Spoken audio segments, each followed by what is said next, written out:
ছোটদের গল্প আর স্বল্প চ্যানেলে আজকে আপনাদের জন্য রয়েছে শৈলেন ঘোষের লেখা একটি মজার গল্প, রাজা কাক্কা বোক্কার কান্নাকাটি।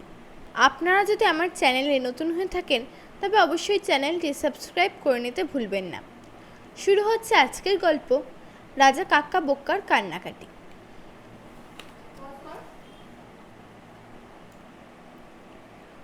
কোথাও কিচ্ছু নেই। ঠিক মাঝরাত্রে রাজা কাক্কা বোক্কার ঘুম ভেঙে গেল। হয়তো তার জল তেষ্টা পেয়েছিল, কিংবা হয়তো তার মাঝরাত্রে গান শোনবার ইচ্ছে হয়েছিল। রাজা বলে কথা, কখন যে কি ইচ্ছা হয় বলতে পারা যায়। তাই তিনি আচমকা চেঁচিয়ে উঠলেন, কই হ্যাঁ। হ্যাঁ তো নিশ্চয়ই, রাজার হুকুম শোনবার জন্য কেউ না থাকলে রক্ষে আছে। আরে বাবা, অত কি? ঘুমোতে ঘুমোতে রাজা যদি একবার খুব করে কেশেও ওঠেন, অমনি সারা রাজবাড়িতে গেল গেল রব উঠে যাবে। কোথায় বদ্যি রে, কোথায় দাওয়াই রে। সুতরাং এখন এই নিশুতি রাতে রাজার হাঁক শুনলে কার এমন বুকের পাটা আছে যে সাড়া না দিয়ে থাকে? আশ্চর্য, আজ কিন্তু কেউ সাড়া দিল না, সবাই ঘুমোচ্ছে। এমনকি রাজার রাতের প্রহরীর দলও বেমালুম নাকে সর্ষের তেল ঢেলে ঘুম দিচ্ছে।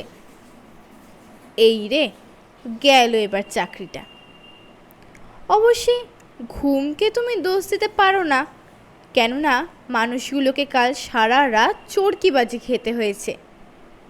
কি না, রাজামশাই হুকুম দিয়েছিলেন রাজবাড়ির মন্ত্রী, আমত্ত, সিপাহী, শাস্ত্রী, নকর, চাকর সকলকে একতলা থেকে দোতলা, দোতলা থেকে তিনতলা, তিনতলা থেকে পাঁচতলা উঠতে হবে, নামতেও হবে, আবার আবার উঠতে হবে, আবার নামতে হবে।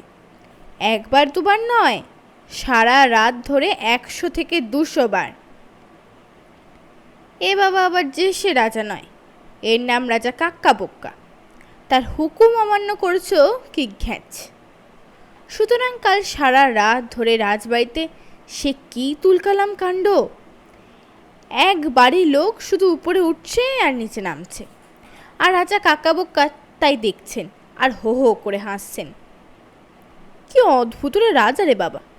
সবচেয়ে বেকায়দায় পড়েছেন তো বুড়ো মন্ত্রীমশাই আর রসি ঘরে বড় কর্তা। দুজনেই তো একটু বলতে নেই, তবু বলি, দুটিকে হোদল কুতকুত বললেও কম বলা হয়। তা বলো, ওই বিশাল বপু নিয়ে সারা রাত ধরে সিঁড়ি ভেঙে ওঠানামা করা কি চারটিখানি কথা? সুতরাং আজ রাত্রে সবাই যদি বেহাল হয়ে ঘুমিয়ে পড়ে তবে নিশ্চয়ই দোষ দেওয়া যায় না কাউকে। সুতরাং রাজা কাক্কা বোক্কা কই হ্যাঁ বলে হাঁক পারলেও কেউ সাড়া দিল না। সাড়া দিল না বললে ভুল হবে, বলা উচিত দিতে পারল না।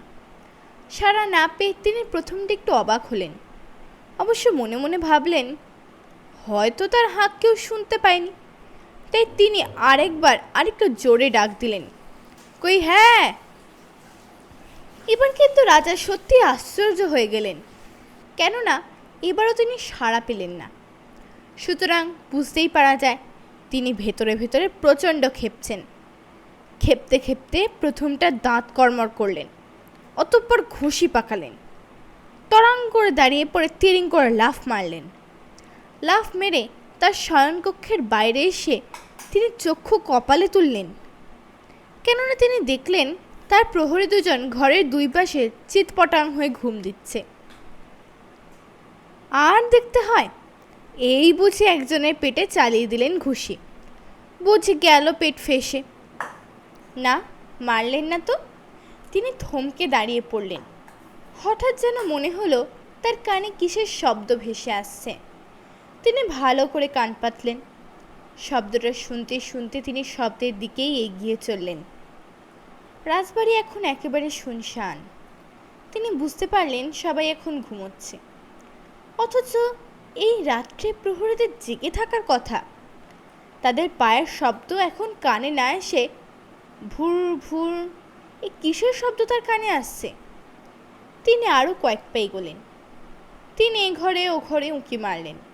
অলিন্দের বাঁ দিকে কয়েক পা এগোলেন। তিনি জানেন এরপরেই মন্ত্রীর ঘর। তিনি মন্ত্রীর ঘরের সামনে এসেই থমকে দাঁড়ালেন। তিনি বুঝতে পারলেন শব্দটি মন্ত্রীর ঘর থেকেই আসছে। তিনি আর দেরি করলেন না, দরজা ঠেলে মন্ত্রীর ঘরে ঢুকে পড়লেন। হ্যাঁ, যা ভেবেছি ঠিক তাই, মন্ত্রীমশাই ঘুমোচ্ছেন। তার পেল্লাই পেটটি চিত হয়ে মৃদু মৃদু দোল খাচ্ছে, আর নাকের গর্ত দুটি তালে তালে মধুর সুরে ভুরভুরি কাটছে। রাজা কাক্কা বাক্কা তো দেখে শুনে মনে মনে ভাবলেন, ও এ তোমার কীর্তি। তিনি ভেবেছেন, আর এদিকে মন্ত্রীমশাই ঘুমের মধ্যে হাঁসফাঁস করতে করতে দিলেন ঝেড়ে এক লাথি। এক ঘাই রাজা কাক্কা বোক্কা ধপাস, একেবারে মাটির উপর চিৎপটাং। সঙ্গে সঙ্গে মন্ত্রীমশাইয়ের ঘুম ভেঙে গেছে। তিনি ঘুম ভেঙে ভালো করে ঠাওর করতে না পেরে বললেন, ঘরে বুঝি চোর ঢুকেছে? তাই চিৎকার করে হাঁক পারলেন, চোর চোর। উফ, মন্ত্রীমশাই সে আকাশ ফাটানো চিৎকার শুনে কার আর চোখে ঘুম থাকে?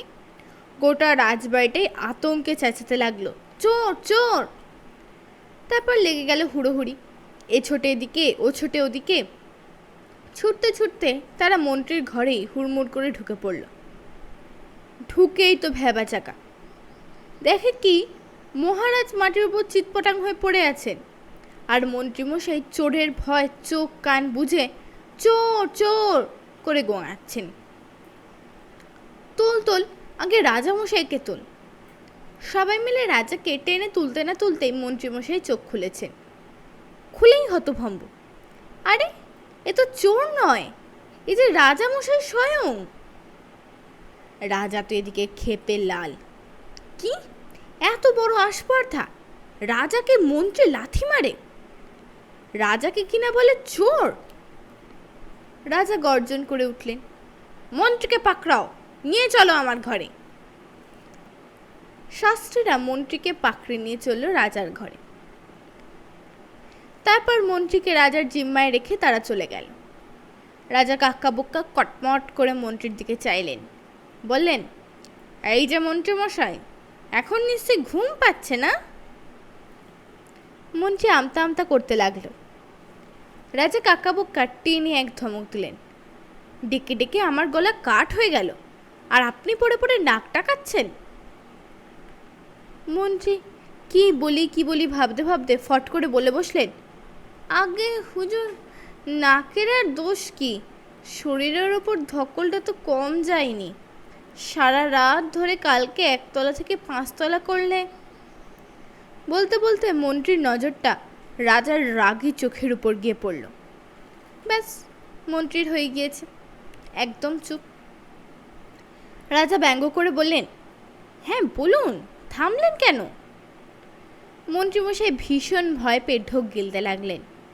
রাজা ধাতিয়ে উঠলেন, আপনি তো ভীষণ ধরিবাজ মশাই, নাকও ডাকবেন, আবার নাকের দোষও ঢাকবেন।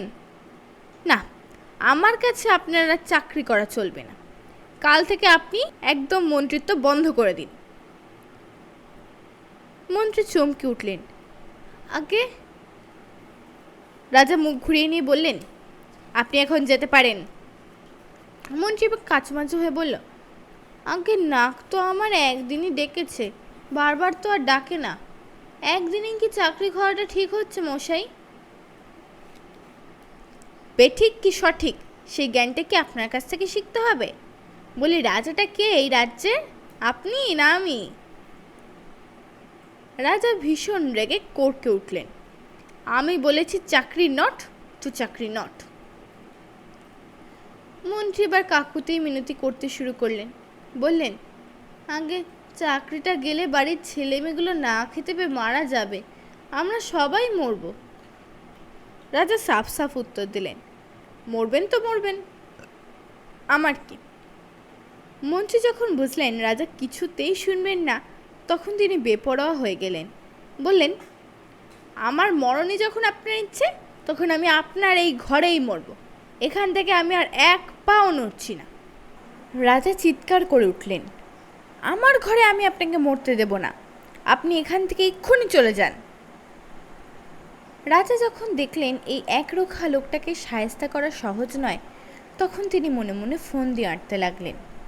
হঠাৎ একটা ফন্দি তার মাথায় এসেও গেল। রাজা কাক্কা বক্কা বললেন, ঠিক আছে, আপনার চাকরি আমি খাবো না, তবে এক শর্তে। মন্ত্রী জিজ্ঞেস করলেন, আগে শর্তটা কি? রাজা বললেন, অনেক দিনের ইচ্ছে আমি কাঁদব। কান্না কেমন আমি কোনো দিনও জানি না, আমায় কাঁদাতে হবে। মন্ত্রী ফ্যাল ফ্যাল করে রাজার মুখের দিকে তাকিয়ে রইলেন খানিক, তারপর বললেন, এ আবার কি ধরনের শর্ত? আপনি কচি খোকা হলে না হয় কাঁদানো যেত, আপনার মতো বুড়ো খোকাকে কি করে কাঁদাবো? রাজা রেগে বললেন, দেখুন, আপনার বকবকানির দরকার নেই। পারলে আমাকে আপনি কাঁদাবেন, না হলে চাকরি ছেড়ে চলে যাবেন। এবার মন্ত্রী ভীষণ ক্ষিপ্ত হয়ে উঠলেন। তিনি ফুঁসতে লাগলেন। তারপর চোখের পলকে তিনি রাজার উপর ঝাঁপিয়ে পড়লেন। ঝাঁপিয়ে পড়েই রাজার গায়ে যেখানে সেখানে চিমটি কাটতে লাগলেন আর চেঁচাতে লাগলেন, দেখি আপনি কাঁদবেন কিনা। হায় কপাল, কোথায় কান্না! রাজা কাক্কাবক্কা চিমটির জ্বালায় চিৎকার করে উঠে মন্ত্রীর চুলের ঝুঁটি খামচে ধরলেন। তারপর রাজাতে আর মন্ত্রীতে টানাটানি শুরু হয়ে গেল। কিন্তু রাজা এসা জোরে মন্ত্রীর চুলের ঝুঁটি ধরেছেন যে কার সাধ্যি ছাড়ায় রাজাকে কাঁদাতে গিয়ে মন্ত্রী নিজেই কোঁকিয়ে উঠলেন, আগে রাজামশাই আমায় ছেড়ে দিন, ছেড়ে দিন। শেষমেশ রাজা ছেড়ে দিলেন ঠিকই, কিন্তু তিনি রেগে কাঁই। তিনি মন্ত্রীকে এই মারেন তো সেই মারেন। কি, আমি রাজা, আমার গায়ে চিমটি কাটা? মন্ত্রী তাড়াতাড়ি রাজার সামনে হাত জোর করে চেঁচিয়ে উঠল, মহারাজ, আপনার গায়ে ইচ্ছে করে চিমটি কাটিনি আমি। ভেবেছিলাম চিমটি কাটলে আপনি কাঁদবেন। মহারাজ, আমার ছেলেটা যখন দুষ্টুমি করে আমিও তাকে এমনি করে চিমটি কেটে শাসন করি, সে খুব কাঁদে। রাজা এমনই রেগে গিয়েছেন সে কি বলবো। তিনি মন্ত্রীর দিকে হাত পা ছুঁড়ে বলে উঠলেন, যান, আমার সামনে থেকে আপনি বিদায় হন। কাঁদাবার নামে নিজের ছেলের মতো রাজাকে ঠ্যাঙান, আপনার আস্পর্ধা তো কম নয়। রাজাকে এমন রাগতে দেখে মন্ত্রীও ভয়ে জুজু। তিনি ঢোক গিলতে গিলতে বললেন, মহারাজ, আজকে রাত্রে আমায় ক্ষমা করে দিন। কাল রাত্রের মধ্যে যদি আপনাকে কাঁদাতে না পারি তখন যা খুশি তাই করবেন। রাজার তবু রাগ গেল না। তিনি রেগেই উত্তর দিলেন, ঠিক আছে, কাল রাত অবধি আপনাকে সময় দেওয়া হলো। এরপরেও যদি আমাকে আপনি কাঁদাতে না পারেন তবে শুধু আপনার চাকরিটাই যাবে না, প্রাণটিও যাবে। মন্ত্রী ধমক খেয়ে রাজার ঘর থেকে সুরসুর করে বেরিয়ে নিজের ঘরে ঢুকে পড়লেন। বাকি রাতটুকু মন্ত্রীমশাইয়ের আর ঘুম হলো না। মন্ত্রীমশাই জেগে জেগে ছটফট করতে লাগলেন আর ভাবতে লাগলেন, এই বিয়াক্কেলে রাজাকে একটা উচিত শিক্ষা দেওয়া যায় কেমন করে। সকাল হতেই কাউকে কিচ্ছু না বলে মন্ত্রীমশাই শুকনো মুখে রাজবাড়ি থেকে বেরিয়ে পড়লেন। সারাটা সকাল তিনি রাস্তায় রাস্তায় ঘুরলেন। এখনো পর্যন্ত তার মাথায় এলো না কি করলে তার মুশকিল আসান হয়। মনে হাঁটতে হাঁটতে যখন আর পারলেন না তখন তিনি বসলেন সামনেই নদীর তীরে। একটুখানি বসতেই ফুরফুরে হাওয়ায় তার চোখ জুড়িয়ে এলো। তিনি বসতে পারলেন না, শুয়ে পড়লেন, তারপর ঘুমিয়ে পড়লেন। অনেকক্ষণ পর তার ঘুম ভাঙল। ঘুম ভাঙতেই মন্ত্রীমশাই দেখলেন একটা লোক তার সামনে দাঁড়িয়ে তার দিকেই চেয়ে চেয়ে হাসছে। মন্ত্রীমশাই ঝটপট চোখ সরিয়ে নিতে গিয়েও পারলেন না, কেননা তিনি দেখলেন লোকটা দু পায়ে এগিয়ে এলো। যাচ্ছে তাই রকম নোংরা তার জামা কাপড়, তেমনই রোগা পটকা চেহারা। কিরে বাবা, লোকটা তাকে মন্ত্রী বলে চিনে ফেললে নাকি? হ্যাঁ, ঠিক তাই। লোকটা হাসতে হাসতে জিজ্ঞেস করে বসল, কি হে মন্ত্রী মশাই, আপনি এখানে পড়ে পড়ে ঘুমোচ্ছেন? কার সঙ্গে ঝগড়া হলো? বুকটা ধড়াস করে উঠল। লোকটা কি সবই জানে? লোকটা আবার বলল, আপনাকে দেখে মনে হচ্ছে আপনি ভীষণ দুশ্চিন্তায় পড়েছেন। আমার যদি ভুল না হয় তবে বলতে পারি, রাজামশাইয়ের সঙ্গে নিশ্চয়ই আপনার গণ্ডগোল হয়েছে। চমকে উঠলেন মন্ত্রীমশাই। তিনি এবার নিশ্চিন্ত, লোকটা সবই জানে। কিন্তু কালকে রাতের ঘটনা আজ সকালেই এই লোকটা জানলো কী করে? সুতরাং এবার মন্ত্রীমশাই কথা না বলে উপায় পেলেন না। তিনি বললেন, হ্যাঁ, দুশ্চিন্তা আমার ঠিকই, কিন্তু রাজার সঙ্গে আমার গণ্ডগোল হয়েছে এটা আপনাকে কে বলল? আরে মশাই, এসব জানতে আমাকে সাধ্য সাধনা করতে হয় না, আপনার মুখই তো বলে দিচ্ছে। তা কি হয়েছে বলুন দেখি? লোকটা জিজ্ঞেস করল। সত্যি কথা বলতে কি, কালকে রাতে রাজার সঙ্গে অমন একটা সাংঘাতিক গণ্ডগোল হওয়ার পর থেকে মন্ত্রীমশাই কেমন যেন নিঃসঙ্গ হয়ে পড়েছিলেন। একজন কাউকে প্রাণের কথা বলার জন্য তিনি কাল থেকেই ভেতরে ভেতরে বড্ড ছটফট করছিলেন। সুতরাং অন্য কাউকে না পেয়ে এই লোকটাকে পেয়েই তিনি কেমন যেন হাতের চাঁদ পাওয়ার মতো একটা চাপা আনন্দ মনের ভিতর আঁচ করতে পারলেন। কিন্তু তিনি লোকটাকে আরেকটু পরখ করার জন্য জিজ্ঞেস করলেন, কি হয়েছে সেটা আপনি শুনে কি করবেন? লোকটা চটপট উত্তর দিল, আমি আপনার কাজেও তো লেগে যেতে পারি। সত্যিই তাই, মন্ত্রীমশাই এমন একজন সঙ্গীই তো খুঁজছিলেন। সুতরাং এই লোকটা রোগাপটকা হলেও তাকে সঙ্গী ধরতে মন্ত্রীমশাইয়ের এখন একটুও আপত্তি নেই। কাজেই তিনি রাজামশাইয়ের বেয়ারাপনার সব ঘটনা লোকটাকে জানালেন, এবং রাজামশাইকে কাঁদাতে না পারলে তিনি যে মন্ত্রীমশাইয়ের প্রাণ নেবেন এই নৃশংস কথাটাও বলতে তিনি ভুল করলেন না। লোকটা সব শুনে টুনে কোথায় ভয় পাবে তা নয়, হো হো করে হেসে উঠল। বলল, দূর দূর, এই কথা? এর জন্য আপনার এত দুশ্চিন্তা? রাজাকে কেমন করে তাঁতাতে হবে আমার চেয়ে ভালো আর কেউ জানে না। বাছাধনকে এমন কাঁদাবো যে কোনো দিনও আর আপনার সঙ্গে ট্যাঁফু করার সাহস পাবে না। সত্যি? মন্ত্রীমশাই আনন্দে প্রায় চিৎকার করে উঠলেন। তারপর জিজ্ঞেস করলেন, আপনাকে কি দিতে হবে? কিচ্ছু না, উত্তর দিল লোকটা। তারপর বলল, আপনার ডান হাতটা আমার কাছে শুধু এগিয়ে দিতে হবে। হাতটা দেখি। কেন? আরে মশাই, দেখি না। মন্ত্রীমশাইয়ের উচ্চবাচ্য করলেন না, ডান হাতটা সটান তার দিকে বাড়িয়ে দিলেন। লোকটা মন্ত্রীর হাতটা নিজের মুখের কাছে টেনে আনলো, হাতে একটা ফু দিল। তারপর বলল, হাতটা মুঠো করে ফেলুন, একদম খুলবেন না। এমনই হাত মুঠো করে রাজবাড়িতে চলে যান। দরবারে রাজা যে সিংহাসনে বসেন সেই সিংহাসনে গদির নিচে আপনার মুঠো খুলবেন, আর আপনাকে কিচ্ছু করতে হবে না। তবে দেখবেন কেউ যেন না জানতে পারে। মন্ত্রী ফুর্তিতে উত্তেজিত হয়ে জিজ্ঞেস করলেন, এতেই রাজা কাঁদবেন? আহা, অত ব্যস্ত হচ্ছেন কেন? দেখুনই না কি হয়। মন্ত্রীর আর তর সইল না, তিনি প্রায় ছুটতে শুরু করলেন। লোকটাকে যে একটা ধন্যবাদ দেওয়া উচিত ছিল এটা পর্যন্ত তার খেয়াল হলো না। এমনকি জিজ্ঞেস করতেও ভুলে গেলেন লোকটা কোথায় থাকে। হ্যাঁ, ডান হাতের মুঠো শক্ত করেই মন্ত্রী রাজবাড়িতে ঢুকলেন এবং কাউকে তোয়াক্কা না করেই দরবারে ঢুকে পড়লেন। ঢুকে রাজামশাইয়ের সিংহাসনে বসার মখমলের গদির নিচে হাতের মুঠো খুলে ফেললেন। কিন্তু কী যে হলো তার কিছুই বোধগম্য হলো না। যাই হোক, সে নিয়ে এখন ভেবে কি হবে। তিনি দরবার থেকে বেরিয়ে সেটার নিজের ঘরে গেলেন। আর কিচ্ছু জানা গেল না। খানিক পরে দরবার শুরু হওয়ার কথা। শুরুর আগে ভেপু বাজল। রাজা কাকাবক্কা মুখখানা আধখানা হাসি আধখানা গোমরা করে সিংহাসনে বসলেন। তারপর সারাক্ষণ নানান জনে নানান কথা শুনলেন, নানান ব্যবস্থা বাতলালেন। দরবার শেষে সিংহাসন ছেড়ে তিনি যখন অন্দরমহলে যাওয়ার জন্য পা বাড়ালেন তখন একটা চাপা হাসির শব্দ শোনা গেল। কি ব্যাপার?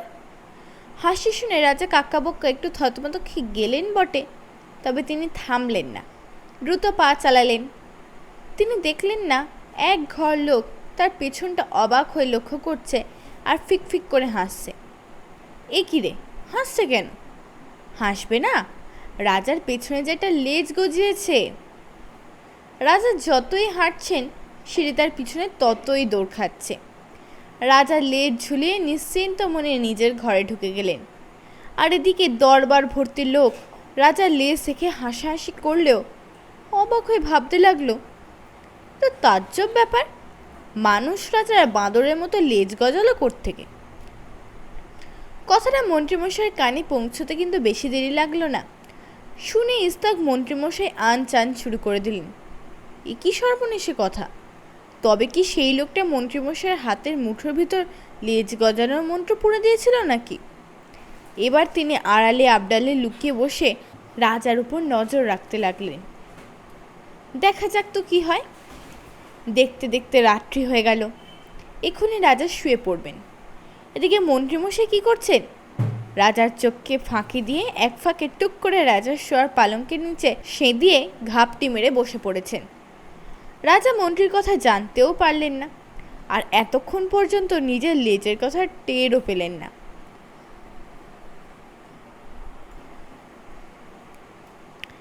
কিন্তু যেই না রাজামশাই শোয়ার জন্য পালঙ্কে বসতে গেছেন, ব্যাস লেজটি রাজা কাকাবোকার পায়ের ফাঁকে কিলবিল করে উঠেছে। এটা আবার কি রে বাবা! রাজামশাই চমকে উঠলেন। তিনি ঝপাং করে লেজটা খামচে ধরে টান মারলেন। উহ, লাগছে কেন? তিনি আরেকবার টান দিলেন। এবারও লাগছে যেন। তিনি বারবার টানলেন, বারবার লাগলো। শেষবার টানতেই তিনি বুঝতে পারলেন তিনি তার নিজের লেজ নিজেই ধরে টানছেন। তার একটি লেজ গজিয়েছে। তিনি ভীষণ ঘাবড়ে গেলেন। তিনি ভয় তিরিং তিরিং করে বিছানার উপর লাফ মারলেন। নিজের লেজ নিজেই হাত দিয়ে উপড়ে ফেলার জন্য মোচড় দিলেন। কিচ্ছু হলো না। লেজ লেজের মতোই আটকে রইল। ওরে বাবারে, এটা কি হলো রে! তিনি প্রায় চিৎকার করে উঠেছিলেন, কিন্তু না, চিৎকার নয়, চিৎকার করলে সব জানাজানি হয়ে যাবে যে। সুতরাং লেজ ধরে তিনি মরিয়ার মতো টানাটানি লাগালেন। শেষকালে যখন কিছুই করতে পারলেন না, তখন বুড়ো খোকা রাজা কচি খোকার মতো নিজের ঘরে ভ্যাঁ করে কেঁদে ফেললেন। এই চুপ চুপ, কেউ শুনে ফেলবে, আর শুনে ফেলবে। ছি ছি, এই লেজ নিয়ে তিনি কেমন করে লোকের কাছে মুখ দেখাবেন? তিনি কোথায় যাবেন, কি করবেন? অগত্যা তিনি ভ্যান ভেনিয়ে কাঁদতেই লাগলেন। দেখো, চোখ উপচে ঝরঝর করে জল গড়াচ্ছে। ঠিক এই সময় খাটের নিচ থেকে মাথা বার করলেন মন্ত্রীমশাই। হা হা করে হাসতে হাসতে বেরিয়ে এলেন তিনি। হাসতে হাসতেই চিৎকার করে উঠলেন, রাজামশাই কেঁদেছেন, রাজামশাই কেঁদেছেন। রাজা কাকাবোকা মন্ত্রীকে দেখে তো একেবারে ফুস, মানে ফানুসের মতো চুপসে গেলেন। কোথায় মন্ত্রীকে দেখে তিনি তুলকালাম করে বসবেন তা নয়, তিনি হাত জোর করে মন্ত্রীমশাইয়ের কাছে কাকুতি মিনতি শুরু করে দিলেন। মন্ত্রীমশাই, আমি আপনার চাকরিও খাবো না, প্রাণও নেব না, আপনি দয়া করে আমার লেজের একটা ব্যবস্থা করে দিন বলে হাপুস নয়নে কাঁদতেই লাগলেন।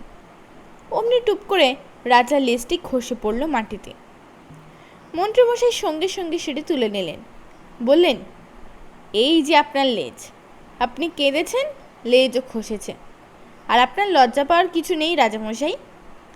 আজ আপনার লেজ থেকে আমার শুধু একটা কথাই বারবার মনে হচ্ছে, বোধহয় মানুষ বেশি বাড়াবাড়ি করলেই তার লেজ গজায়। সেই লেজ কাউকে ছেড়ে দিতে হয় না। আক্কেল হলেই যার লেজ গজায় সে কাঁদে, কাঁদলেই সে লেজ আপনা আপনি খসে পড়ে। আপনারও তাই বলে মন্ত্রীমশাই রাজার লেজটি রাজার হাতে তুলে দিয়ে হো হো করে হেসে উঠলেন। কিন্তু রাজা কাক্কাবোক্কা হাসলেন না। তিনি সেই লেজটি হাতে নিয়ে অবাক হয়ে দেখতে লাগলেন, আর ভাবতে লাগলেন, এটা কি গাধার লেজ না ছাগলের, কে জানে। ছোটদের গল্প আর স্বল্প চ্যানেলে আপনারা তখন শুনছিলেন শৈলেন ঘোষের লেখে একটি গল্প, রাজা কাক্কাবোক্কার কান্নাকাটি। আপনাদের যদি আমার গল্প পাঠ ভালো লেগে থাকে তবে অবশ্যই গল্প পাঠটিতে একটি লাইক করবেন এবং গল্প পাঠটি বন্ধুদের সাথে শেয়ার করবেন। নমস্কার।